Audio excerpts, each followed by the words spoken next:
Good morning. It's July 20th, 2026, and I am still suffering from a bit of jet lag, but I wanted to get out here and do a garden tour. I don't think I've done a garden tour since probably back in late June. We were away for a couple of weeks, and an amazing friend of ours watered the garden for us. Scott, thank you. And I'm going to be looking for someone else to water the garden in 5 days when we're leaving for another short trip. Anyhow, we'll sort that out.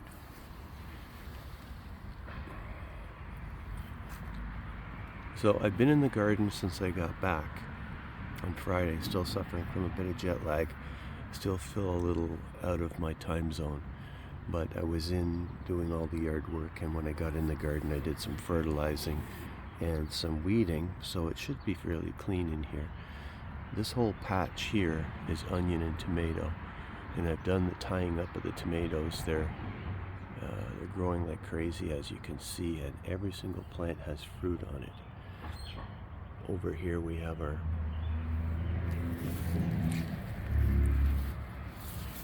come right in here, English lavender. There we are. This has been in the garden for a few years. Oh, and in the back there's orgonite. I have the whole property and house gridded with orgonite. It's very helpful. But here we are. Everything in here is doing well. And as I said, I've tied everything up. It's kind of going crazy. Up here's another tie. And over there's another tie. But every one of these tomato plants has fruit. Got a couple big pieces of fruit, like this one here. This plant over here already has its tomatoes. I kind of count them in tiers. You've got a tier here, which is your first tier, and then up here you have your second tier, and the third tier on this plant hasn't started, but it's going to be right here. You can see the flowers coming out, and then there's a fourth tier, which we don't usually get because the season is so short, but I might come out and do a bit more tying on that specific plant. It looks like we're into the second tier on all these plants, and the onions are doing great. Fertilizer I put in here is low nitrogen food, which allows the growth of fruit rather than green leaves. Maybe that's a better angle. It's hard because the sun's coming up. It's about 8 o'clock in the morning. I've just watered. Excuse me. Now here we've got cherry tomatoes right in there. And cherry tomatoes don't really grow in tiers, although they do. It's hard to really count them because they're kind of so close together. For example, here's cherry tomatoes on the same plant. They're right across here. And there's, well, I guess you could count the tiers if you really tried. But with cherry tomatoes, they grow to be, I should say mine, always end up growing to be about 6 or 7 feet tall, which means they're bushy. There's lots of tomatoes on them. And the onions in here, they're doing okay. They'd probably do better if they were in a bit sunnier spot or where they got more sun. Now here's my lettuce. This lettuce was doing really well before we left, and it just shot up and went to seed. So you can still eat this, it's just going to be a bit bitter. See, I've broken off the upper part, the seed pod. I got tomatoes in the back there. I just jammed the garden full of tomatoes this year. Got a parsley right here, oregano, some basil. I just cut the basil back. It's doing fine. Rosemary, thyme in the back here. There we are. More parsley. And way back here, some chives.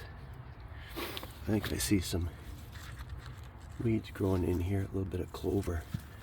Pick that out while I'm here. Yeah. Okay. Here's the peppers.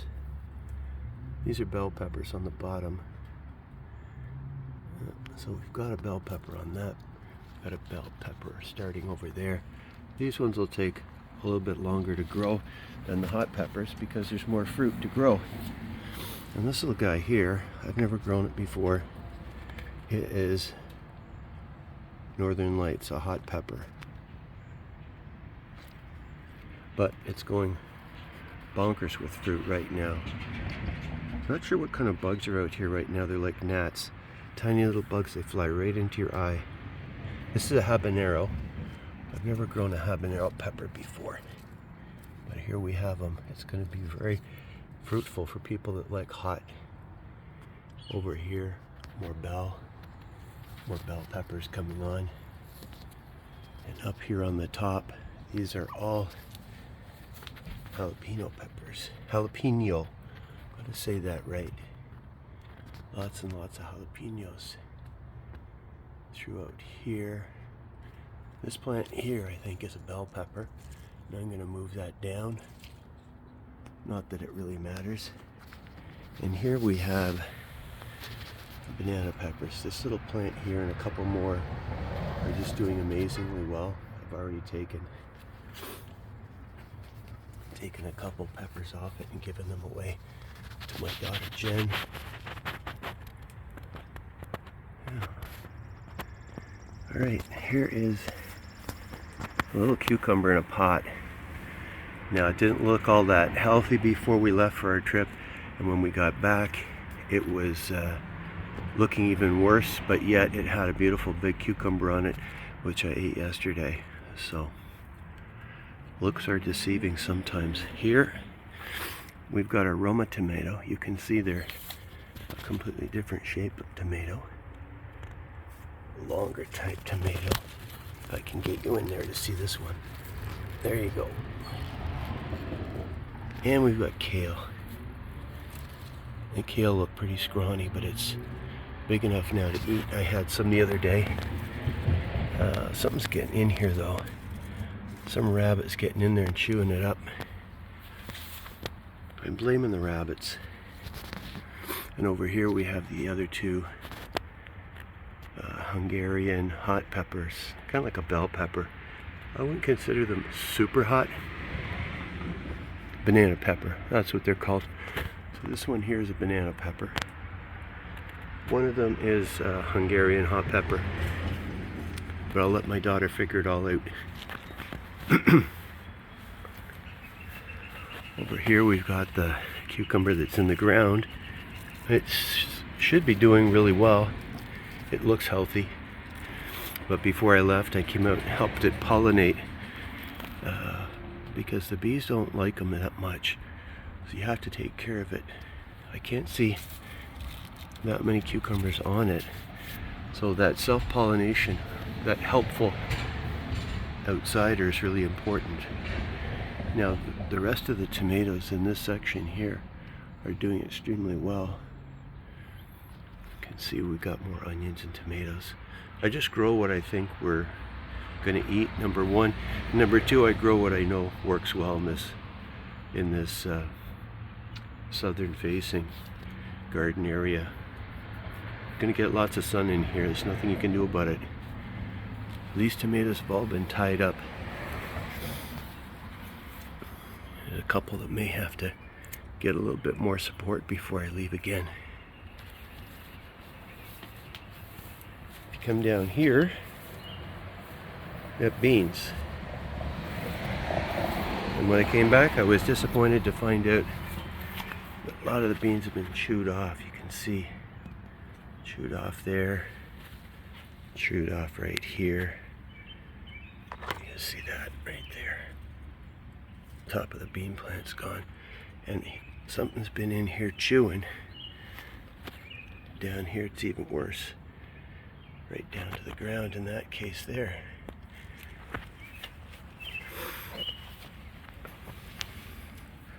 Yeah, like right here.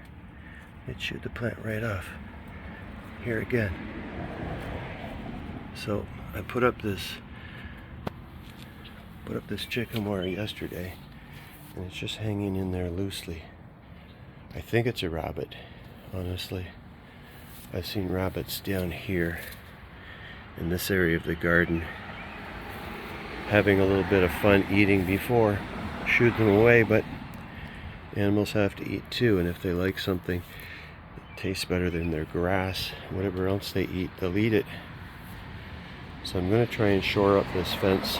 I'm going to plant a few more seeds in this area where the beans have, well, the plants really are just going to end up dying, I think. Plant a few more seeds and get this fence, this chicken wire fence, in place a little more sturdy. Here's our milkweed. See it right in here. These are going to be food for the butterflies, the monarchs, when they become a bit more prevalent in a month or so. And the fern garden here,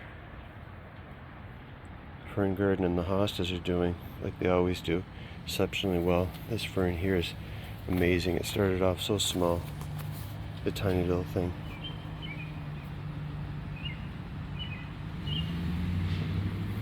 I'm going to take you out to the front today.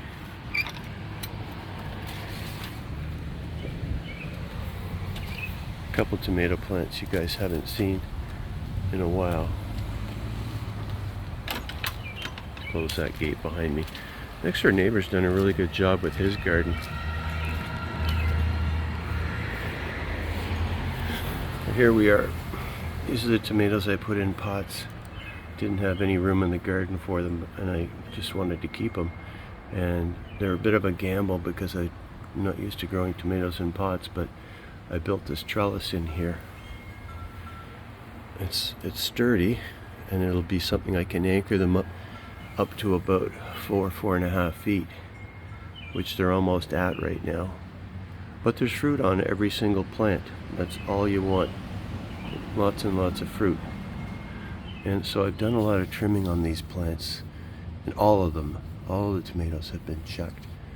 Make sure that there's no excessive foliage growth, because you don't want the foliage, you want the fruit. So you just have to prune accordingly. People say take sucker roots off, take sucker buds off. Like in the crotch in here you might see a sucker, but I also take bottom stems off, like this one here. I'll prune that one off later date, maybe sometime this week before we leave. Yeah, there's no reason to have a leaf down here. It's probably taking away from how the plant grows fruit. Well, I'm sure it is. Now, I did give them all some fertilizer and some bone meal. That's what tomatoes like. Oh, this little tree here, this little bush, spirea I think it's called, gave it a trim the other day when I was out doing the garden and the yard work, the grass cutting. It looks a lot better. It was getting kind of mangy looking. Alright, not much to see in this little alleyway, but I figure we'll walk through. Pretty. These are pretty. The people next door are doing a good job. I don't want to say anything about this hedge. It's in bad shape. I've given up trying to trim this particular side of it, only because the neighbor who is, well, it's a bit of a long story. Young couple in here. The grandmother owns the house, and we really need to take this hedge down, I think. But that's got to be a communal decision. The reason I brought you back here was to show you the mullein plant is really shot up. So mullein is something you use for respiratory. So all of these little flowers, you can take them off and you can make tea with them. I don't know if you can see that. Anyway, there's going to be more flowers. I'll keep the seeds in here, and replant some of them. But these leaves too, it's a kind of a fuzzy leaf. All these leaves will be made into tea as well later in the year. I could take the whole plant down now, but it's going to grow more. Rhubarb always does well in this particular corner. I think I will have to do a little bit of trimming. We have a little maple tree in the back there. Don't really need the maple tree, but we'll see what happens with that.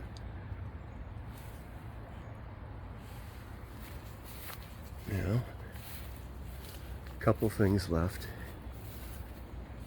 I've already taken a few runners off this vine because it grows like crazy. One was going across the house on this side here. It was going up here. We took that off this morning. There's our little dog Tucker, sitting there watching me, talking to no one out here. Hey Tuck! Now, we're in Northern Ireland. Friends of ours were in India this year, had sort of their trip of a lifetime, and they gave us this banner with all these colored sheets on them. I guess they had a couple and they give them away to friends. And it's all Sanskrit, I think. But anyway, he said to tie it up in your backyard and let the wind blow it around. It brings good luck, good fortune. Kind of a tradition in India. So it's tied up for now. I think it looks kind of nice.